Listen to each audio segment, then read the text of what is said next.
wat toch op het aardse tranendal een mens gebeuren kan.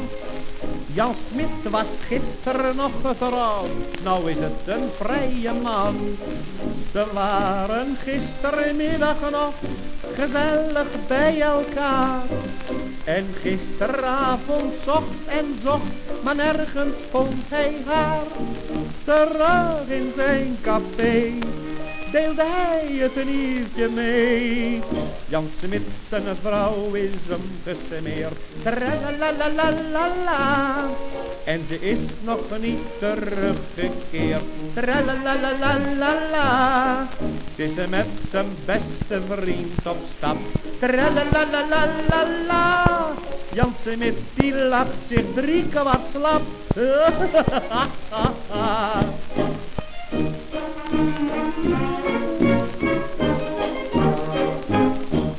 Het was een ruziemakend stel, je zag ze nimmer samen.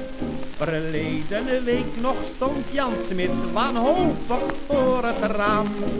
Hij riep om hulp, ik hoorde een gil en ik vroeg, wat is er Jan? Hij brulde, das mijn vrouw die wil het raam uitspringen man. Nou heb ik een reuzenstrop, want het raam dat wil niet op. Jan Smit zijn vrouw is hem gesmeerd, tralalala.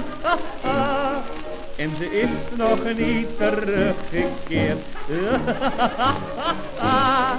Ze is met zijn beste vriend op stap. Jan Smit die lacht zich 3/4 slap.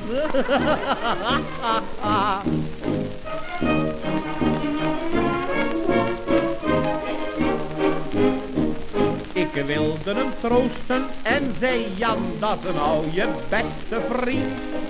Jij was voor haar altijd zo goed en dat heb je niet verdiend.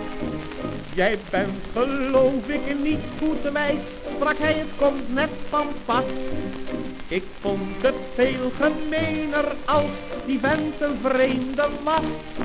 Zo'n dienst komt er niet vaak voor, ik ben hem heel dankbaar hoor.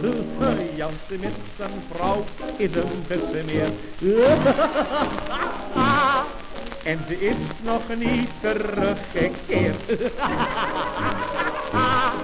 Ze is met zijn beste vriend op stap.